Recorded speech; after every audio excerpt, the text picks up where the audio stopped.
Hi, I'm Steve Okun, Senior Advisor with McClarty Associates. And yeah, on behalf of AmChams of Asia Pacific and our summit, I want to welcome David Marchick to joining us. On February 2nd, the Biden-Harris administration announced Dave as the U.S. International Development Finance Corporation's Chief Operating Officer. In this role, he manages policies, oversees business operations, and coordinates strategies and priorities for the DFC. Prior to joining the DFC, Dave served as the director of the nonprofit, nonpartisan Center for Presidential Transition, where he worked with the Biden transition team, senior officials in the White House, and engaged with more than 100 federal agencies on transition planning efforts. Dave is no stranger to Asia. He spent 12 years at the Carlyle Group as managing director and as a member of Carlyle's management committee. He launched Carlyle's sustainability initiatives and help drive both the firm's and the industry's diversity efforts. Dave also held several positions within the Clinton administration, including Deputy Assistant Secretary of State for Transportation Affairs, where he negotiated a landmark U.S.-China Air Services Agreement. Dave, I'm really glad to have you join us. You know, a recent article in Foreign Affairs described the DFC as a potential powerhouse. Can you give us the background on DFC, its mission and strategy to carry that out? Sure. Thanks for having me, Steve. And it's great to see you. We've been friends for almost 30 years from the Clinton administration, although you've aged a lot better than I have. So that makes me a little jealous and angry. So I saw that article this morning, actually. Gail Smith, the former USAID administrator in the Obama administration, wrote a wonderful article basically describing how the DFC can be a powerhouse tool for both foreign policy and development policy. A couple of years ago, the Congress reauthorized or essentially created the Development Finance Corporation, expanding OPIC's authority, expanding its reach, and essentially doubling its size from 30 billion of AUM to 60 billion. It also gave the DFC authority to invest in equity and to do much more in terms of technical assistance. So it's a really extraordinary agency with phenomenal career professionals. I've been there for a month now, and I'm just blown away by the quality of the team.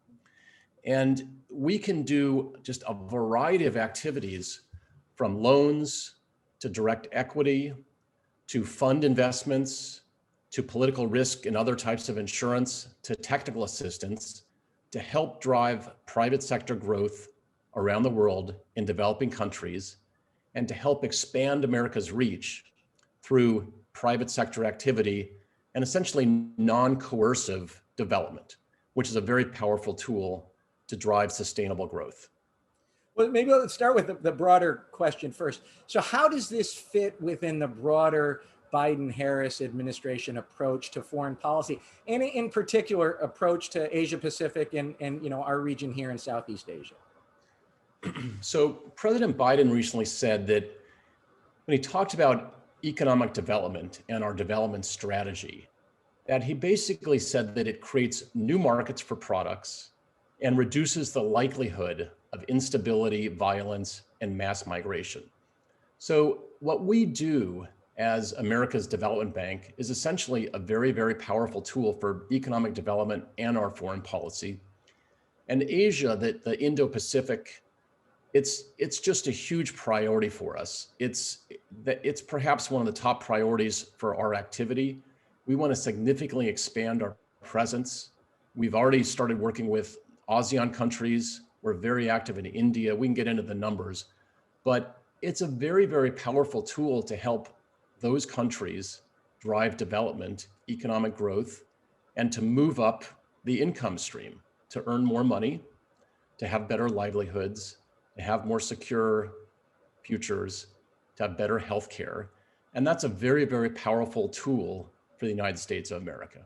You mentioned healthcare, because most people, when they think of development and development agencies, you think of infrastructure. I mean, bridges, roads, ports, or even electricity and water. But are you going beyond that now? Are you going to look at different sectors beyond the infrastructure and energy sector?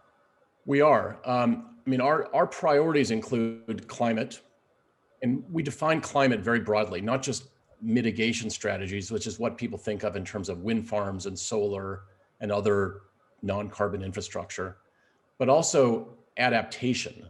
So there's a huge amount of work that we can do and we can support to help countries around the world deal with the impact of climate change, not just to reduce carbon emissions, but to help them deal with the impact of typhoons, of floods, of rising seas, of droughts, and to help create more sustainable and more resilient futures for countries around the world because of the devastating impact of climate change. We also want to do much more in health. So it's amazing, Steve, that as I look at our portfolio has about 3% of our total exposure is in health. And health should be, a much larger segment of our activity. So right now, obviously, the number one issue for the entire world is the pandemic. And we can do innovative work to help both hopefully accelerate manufacturing and distribution of vaccines, but also help create more secure distribution. So for example, we're active in negotiations with an insurance company to essentially provide leverage to help them ensure the distribution of vaccines to developing countries so that if something goes wrong for a shipper or someone else in that supply chain, the cold storage breaks, or there's a problem with the syringes, that they have adequate insurance, and that way they have much more confidence to get involved in the distribution activity.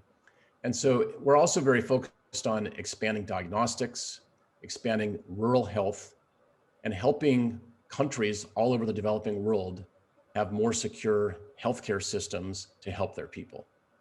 You mentioned, insurance companies, because again, traditionally, when you think of DFC, you think of, its predecessor, OPIC, you think of working with, private equity funds, infrastructure funds. We're an audience, for this event of hundreds of business leaders from across the Asia-Pacific region. How can different businesses beyond the finance sector work with DFC in its new capacity? So we're a different agency. We're essentially a bank, a development bank. And so if you look at our exposure in Asia, we have about $5 billion of exposure across Asia, 5.4. In the ASEAN countries, it's a little less than $1 billion. And in India, it's around 2.5 billion. Actually, India is our largest single country exposure. We want to continue to grow that pie. Now, how do we do that? Unlike other types of foreign assistance where they're grants or they're partnering with nonprofits or NGOs, we need a private sector partner. So we need to find projects which we can lend to, provide insurance for, invest in, or provide technical assistance to them. And so the way that we do that is to have a very large pipeline. We may look at 30, 40, 75 possible transactions for every bankable transaction. And so the broader the pipeline we can develop, the more that we can do. So what can your members do? They can work with the DFC to identify bankable projects, basically projects that meet our criteria, that are in the countries where we want to be active, that have a huge development impact, that are in the sectors we want to pursue. And the broader the pipeline, the more we can do.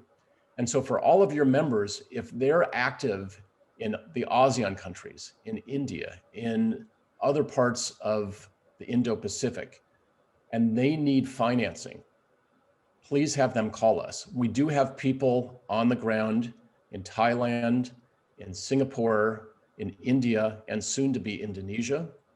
But you can talk to the embassies, you can talk to the consulates, and we have relationships with all of the embassies and consulates so that if there's a project that someone brings them, they can connect with us, and then we can connect with the private sector potential partner. So the more you can do, the better. Well, the theme for this event is transformation, and we're talking a lot about resilience, and that's certainly what you're leading back in Washington. We look forward to working with you as you do all of that exciting development, and we want to be a part of that, and we welcome being a part of that. I know this is your first speech to a group like us since you've been appointed to this position by the president. So thank you for joining us. Any closing thoughts for us? I'm very excited to do more in Asia. I've spent a lot of my life there. And once the pandemic is over, I look forward to coming and seeing you and seeing all of your members and figuring out how we can work together. On behalf of everyone, thank you. And we look forward to hosting you when you can come out and visit us all across the region. Thanks, Dave. Thanks so much, Steve.